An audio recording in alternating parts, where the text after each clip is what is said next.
আসসালামু আলাইকুম ওরহমতুল্লাহি ওবরাকাতুহু। সুপ্রিয় শিক্ষার্থীবৃন্দ, সহজ আরবি কাওয়াইদ শিক্ষা এই শিক্ষাক্রমের পক্ষ থেকে তোমাদের সবাইকে জানাচ্ছি আন্তরিক শুভেচ্ছা এবং অভিনন্দন। আমরা অনেক দিন পরে আবার আমাদের এই শিক্ষাক্রম শুরু করেছি। আজকে ৩৫ নম্বর পর্ব। ৩৫ নম্বর পর্বে আমরা মুনসাহিব শুরু করব। তার আগে তোমাদের বা আপনারা যারা অভিভাবক হিসেবে দেখতেছেন বা মাদ্রাসায় যে সমস্ত ছাত্রছাত্রী ভাই বোনেরা আমরা পড়ালেখা করি, এদের সুবিধার্থে আমরা প্রত্যেকে আমাদের ইউটিউবে হুসাইন আহমদ এখানে ঢুকে অথবা সহজ আরবি কাওয়াইদ শিক্ষা এই যে এখানে স্ক্রিনের পর্দায় যেটা দেখা যাচ্ছে ওইটা লিখে যদি আমরা ইউটিউবে সার্চ দিই তাহলে আমরা সহজে এই পর্বগুলো প্রত্যেকটা পর্ব পাবো। এবং আপনারা প্রত্যেকে সাবস্ক্রাইব করে দিয়ে যে কোনো কাওয়াইদ বিষয়ের শিক্ষা যদি জানার থাকে আমরা এখানে কমেন্টসের মাধ্যমে জানাবেন, আমরা সুন্দরভাবে উত্তর দেওয়ার বোঝানোর চেষ্টা করব ইনশাআল্লাহ। তাহলে আমরা আজকে সহজ আরবি কাওয়াইদ শিক্ষা ৩৫তম পর্বে আমরা মুনসাহিব সম্পর্কে শিখব। যেহেতু আমরা এর আগের পর্বগুলোতে মিজানের পর্বগুলো আমরা প্রায় ৩৬তম অংশ ছোটো করে 5 মিনিট 7 মিনিট 8 মিনিট এরকম সর্বোচ্চ এরকম করে আমরা এগুলা দেওয়ার চেষ্টা করেছি। যেহেতু এগুলা পর্যায়ক্রমে দেওয়ার কথা হচ্ছে এই কারণে যে আমরা একটু শিখি বা আবার রিভাইজ দিই, সে কারণে আমরা ধারাবাহিক দিচ্ছি না, দিই নাই, মধ্যখানে বিরতি দিয়েছি। আজকে আমরা অনেক দিন পরে আবার ৩৫তম পর্ব থেকে আমরা মুনসাহিবের পর্বগুলো শিখব। তাহলে এটা কেন বললাম, যেহেতু মিজানের ভিতরে আমরা ফেলে মাদি থেকে শুরু করে একেবারে ইসমে তাবদিল পর্যন্ত যে রূপান্তরগুলো হয় সেগুলা পর্যায়ক্রমে হয় এবং সেগুলাই মুনসাহিবের সাথে সম্পৃক্ত। সেই হিসাবে আজকে আমরা মুনসাহিব শুরু করি, অর্থাৎ মুনসাহিবুন। মুনসাহিবের মূল আলোচনার বিষয়টা হচ্ছে আফআলে মুতাসাররিফা ও আসমাই মুতামাক্কিনা। দেখো আবার এই যে আফআলে মুতাসাররিফা ও আসমাই মুতামাক্কিনা, তাহলে অর্থাৎ সেটাই এখানে মুনসাহিবের অংশের ভিতরে আমরা সেটাই মূলত এখানে আলোচনা করব। এখানে মিজান এবং মুনসাহিব, তো মিজান সেটার অর্থ আমরা আগে বলি নাই। কেন বলি নাই? মিজান মানে হচ্ছে ওজন করা, মাফা মানে যেমন ধরেন আমি ফেলে মাদি দিয়ে শিখছি, ফেলে মাদির রূপান্তর শিখছি। ফেলে মাদিতে যত শব্দ আছে, যেমন মনে করেন ফাআলা, এই শব্দ দিয়ে যখন আমি রূপান্তর শিখছি তাহলে ফাআলা ওজনে যেমন নাসারা, নাসারা, নাসারু, নাসারত এবার মানে ফাআলা, ফাআলু, ফাআলত, এই যে এটার ওজনে যত শব্দ মিলাইতে পারবো সেভাবে এই যে মিলিয়ে পড়াটাকে মানে ওজন মিলানো বা মিজান বলা হয়েছে, মানে ওজন মিলানো। এরপরে এই জাতীয় যত শব্দ আছে সেটা 3 অক্ষর বিশিষ্ট হোক অথবা 3-এর অধিক অক্ষর বিশিষ্ট হোক। তাহলে আমরা যেহেতু আজকে মুনসাহিবের ভিতরে এখানে মুনসাহিবের অংশে আমরা 3 অক্ষর বিশিষ্ট পড়ব এবং 3-এর অধিক অক্ষর বিশিষ্ট পড়ব। সেই হিসাবে আজকে এখানে শুরুতে আমাদের 35তম পর্বে এখানে মুনসাহিবের অংশগুলো আমরা জাস্ট একটু আলোচনা করব। এরপরে আমরা আগামী 36তম পর্ব থেকে একটা ভাব ধরে আমরা আলোচনা করব। তো মুনসাহিবের পর্বটা আমরা এখানে আফআলে মুতাসাররিফা ও আসমাই মুতামাক্কিনা, মানে মুনসাহিবটা হচ্ছে মূল স্তরে মিলানো, অর্থাৎ শব্দকে আপনি কোন ক্যাটাগরিতে মানে ওজনে আমরা যে ওজনগুলো পড়ে আসছি সেই ওজনগুলোকে এবার আমি কোন ক্যাটাগরির স্তরে আমি নির্ণয় করব, সেটা হচ্ছে মুনসাহিবের কাজ হচ্ছে এটা। যেমন কোন ক্যাটাগরিতে বলতে, যেমন আমি একটা শব্দ নাজারা, তাহলে নাজারা এটা মুনসাহিবের কোন ক্যাটাগরিতে পড়তেছে সেটার অর্থের দিক দিয়ে কিছু পরিচয় আছে, আবার ওজন মিলানোর ক্ষেত্রে বা তার বৈশিষ্ট্য বা শব্দগতভাবেই মিলানো সেই হিসাবে। তো এখানে আমরা মূল কথাতে চলে যাই, এবার কথাগুলো লম্বা হয়ে যাচ্ছে। যে মুনসাহিবকে আমরা আফআলে মুতাসাররিফা ও আসমায়ে মুতামাক্কিনা, মানে এখানে রূপান্তরশীল ফেল এবং এরাব গ্রহণকারী ইসিম, ভালো করে বুঝতে হবে। আফআলে মুতাসাররিফা ও আসমাই মুতামাক্কিনা, তা আফআলে মুতাসাররিফা মানে রূপান্তরশীল ফেল। তো রূপান্তরশীল ফেল বলতে কি বোঝায়? যেমন ধরো আমরা যে আগের পর্বগুলোতে পড়ে আসছি ফেলে মাদি 6 প্রকার, মাদি মুতলাক, মাদি করিব, মাদি বাঈদ, মাদি ইস্তেমরারি, মাদি ইহতিমালি, মাদি তামান্নাই, এই যেভাবে। এর ফলে ফেলে মুদারে পড়ছি। আবার এই যে প্রত্যেকটা বহসের ভিতরে মুনফি মুসবাত এভাবে আছে। তারপর মনে করো যে ফেলে মুদারে মুসবাত, ফেলে মুদারে মুনফি, এরপরে আমরা লামে তাকিদ, অর্থাৎ নফি তাকিদ বিলান পড়ছি, নফি জাহেদ বিলম পড়ছি, লামে তাকিদ ওয়ানুনে তাকিদ সকিলা পড়ছি, এরপরে আমর পড়ছি, নেহি পড়ছি।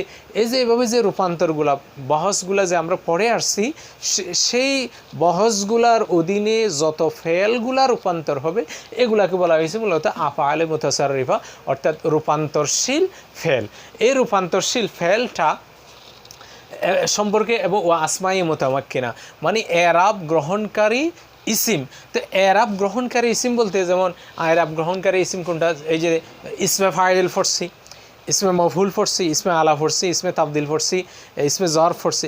এই যে আমরা যে কতগুলা আসমাই মুশতাক্কের অংশ হিসেবে অর্থাৎ ফেল থেকে যে শব্দটা মূলে ফেলেও ব্যবহৃত হয়েছে, আবার সেটাকে আমরা ইসিমেও রূপান্তর করছি বা ইসিমও ব্যবহার করছি। আর এই যে ইসিমটা ব্যবহার করার ক্ষেত্রে যখন তার শব্দের শেষে এরাব বা হরকতের জবর জের ফেঁসের যে পরিবর্তন হয়, তো সেটা হচ্ছে ওয়া আসমাই মুতামাক্কিনা।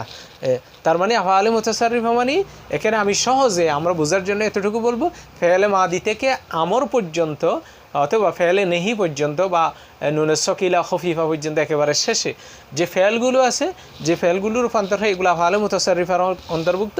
আর আসমায়ে মুতামাক্কিনা হচ্ছে ইসমে ফাইল থেকে একেবারে ইসমে তাবদিল হয়ে, মানে ইসমে ফাইল, ইসমে মফুল, ইসমে জরফ, ইসমে আলা, এরপরে সিফাতে মুশাবা, ইসমে ফাইলে মুবালাগা, এই যেগুলো হয় এগুলো হচ্ছে ওয়া আসমায়ে মুতামাক্কিনার অন্তর্ভুক্ত।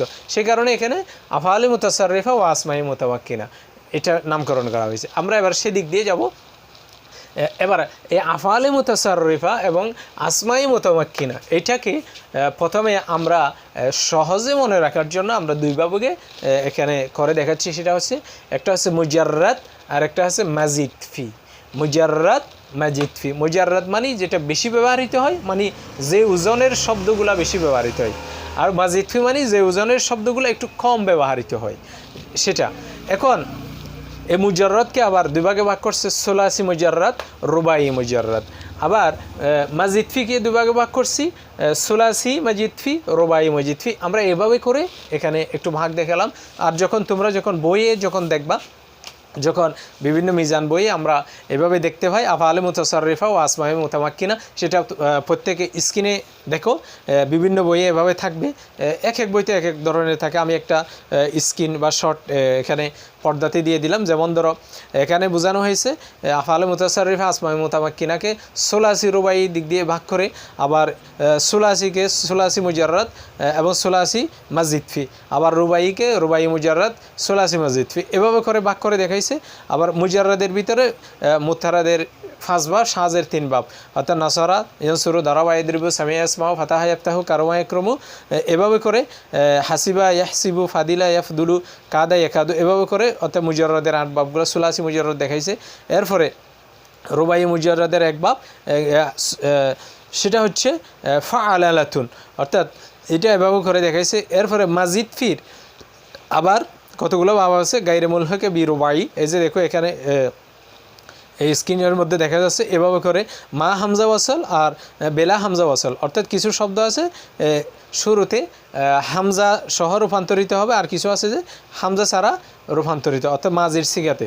যেমন মনে করো বা ইফতাল, ইজেতানা বা ইস্তেফাল, ইস্তানসারা, ইস্তাগফারা, এই জাতীয় কিছু শব্দ আছে, ইনফাল, ইফাইলাল। এরপরে মানে এভাবে করে এরপরে ইফাল, তাফিল, যেমন সররাফা ইসরের বাবে তাফিল থেকে তাফাউলু, তাকাব্বালা, ইয়াতাকাব্বালু, মানে এভাবে করে দেখাইছে। এরপরে আবার রুবাইয়ের ভিতরে মুলহেকে বি রুবাই বাক করছে, মুলহেকে বি রুবাই মাজিদ ফি। তো আমি এটা কেন দেখালাম, আমাদের বিভিন্ন বইতে এই যে ভাগগুলাকে, শ্রেণীগুলাকে এমনভাবে দেখাইছে, বিশাল বর্ণনা করে দেখাইছে। তো আমরা এবার আসো, আমরা এই শ্রেণী বিভাগ ওদিকে না গিয়ে আমরা একেবারে সহজে মনে রাখবো। মানে মুনসাইবের ভাবগুলা আফআলে মুতাসাররিফা ও আসমায়ে মুতামাক্কিনা, মুনসাইবের ভিতরে যে 43টি ভাব আছে, আমরা এই 43টি ভাবকে অর্থাৎ অধ্যায়কে আমরা একেবারে সহজেই মনে রাখবো। কিভাবে সহজে মনে রাখার কৌশলটা হচ্ছে, আমরা ধরে নিব যে 3 অক্ষর বিশিষ্ট ফেল থেকে রূপান্তর এবং 3-এর অধিক অক্ষর বিশিষ্ট ফেল থেকে রূপান্তর। আমরা এভাবেই করে মানে জাস্ট জানার জন্য, হয়তো এটা বই এভাবে নাই, মানে আমরা কিভাবে মনে রাখবো সেই কৌশলটা বলতেছি। যে অর্থাৎ মুনসাইবে যে 43টি ভাব আছে, ধরো 43টি ভাব থাকলেও এখানে প্রায় 25-26টা মতো আছে যে কি বেশি ব্যবহৃত হয়, অর্থাৎ ব্যবহার পাওয়া যায়। আর কিছু আছে হঠাৎ করে একটা আনকমন শব্দ পাই, এগুলো ব্যবহার হয়। এরপরও আমরা যেগুলো ব্যবহার হয় সেগুলোর ভিতরে জাস্ট আমরা যখন তাহাকিক করব, তাহাকিকটা পরিচয় পাওয়ার জন্য, তাহাকিকটা বোঝার জন্য আমরা এটাকে একেবারে সহজে কিভাবে ধরব, আমি এখানে তোমাদের সামনে সে বিষয়টা উপস্থাপন করার জন্য চেষ্টা করব। অর্থাৎ কিভাবে আমি বাপটা চিনব, এই জন্য আমাদের মনে রাখার কৌশল হচ্ছে সেটা হচ্ছে কি, অর্থাৎ মুনসাহিবের ভিতরে যে যতগুলো বাপ আছে এখানে আমরা হিসাব করবো যে 3 অক্ষর বিশিষ্ট ফেল থেকে যেগুলো রূপান্তর হয় এবং 3-এর অধিক অক্ষর বিশিষ্ট ফেল থেকে কোনটা কোনটা রূপান্তর হয় আমরা এভাবেই মনে রাখবো। অর্থাৎ 3 অক্ষর বিশিষ্ট ফেল থেকে আর 3-এর অধিক অক্ষর বিশিষ্ট ফেল থেকে। এরপরেও আমি এখানে আফআলে মুতাসাররিফা ও আসমাই মুতামাক্কিনা এখানে 2 ভাগে ভাগ করে দেখাইছি, একটা মুজাররাদ আর একটা আছে মাজিদ ফি। মুজাররাদ মানে যেটা বেশি ব্যবহৃত হয়, আর মাজিদ ফি মানে যেটা একটু কম ব্যবহৃত হয়। তা আমরা এখানে এভাবেই ধরবো, মুজাররাদ সুলাসি মুজাররাদ আছে মানে 3 অক্ষর বিশিষ্ট মাজি দিয়ে রূপান্তর হয়, আর রুবাই মুজাররাদ 4 অক্ষর বিশিষ্ট মাজি রূপান্তরিত হয়। এরপরে সুলাসি মাজিদ ফি মানে যেটা একটু কম ব্যবহার হয়, সেখানেও কিছু ভাব আছে 3 অক্ষর বিশিষ্ট ফেল দিয়ে, এরপরে আবার 3-এর অধিক অক্ষর বা রুবাই যেটা 4 অক্ষর হয়। তো এই জন্য আবার অনেক সময় দেখা যায় 5 অক্ষর 6 অক্ষর দিয়ে রূপান্তর হয়ে যাচ্ছে। তো এই জন্য এখানে যদিও ভাগে বইয়ের মধ্যে সুলাসি রুবাই মুজাররাদকে এভাবে ভাগ করে দেখেছে, আমরা সেদিকে যাব না।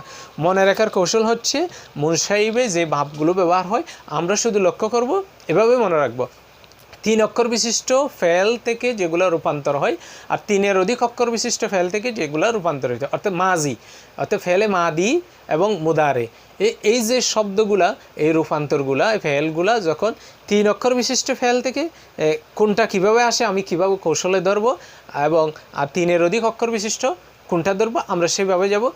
এবং আগামী 36তম পর্ব থেকে আমরা পর্যায়ক্রমে একটা ভাব তোমাদের সামনে দেখাবো। আজকে এই পর্যন্ত থাকি, এবং আগামী পর্ব 36তম সেটা আসবে বাবে নাসারা ইনসুরু, এটার বৈশিষ্ট্য এবং অর্থগত সহ আমরা কিছু অর্থগত সহ কিছু বৈশিষ্ট্য তুলে ধরব, এবং তার শব্দগত এবং অর্থগত দুইটার কিছু বৈশিষ্ট্য তুলে ধরে এরপরে আমরা একটা রূপান্তর দেখাবো। এরপরে আমরা পর্যায়ক্রমে আর বিভিন্ন শব্দ দিয়ে এটার ওজনে যেটা মিলবে সেগুলো নিয়ে সামনের পর্ব থেকে আলোচনা করব। পরিশেষে আবারও বলি, প্রত্যেকে সাবস্ক্রাইব করে দিব এবং প্রত্যেকে যে কোনো বিষয় জানা থাকলে আমরা জানবো। এ পর্যন্ত আজকে এটা দেখালাম। এ পর্যন্ত সবাই ভালো থাকো। আসসালামু আলাইকুম ওয়া রাহমাতুল্লাহি ওয়া বারাকাতুহু।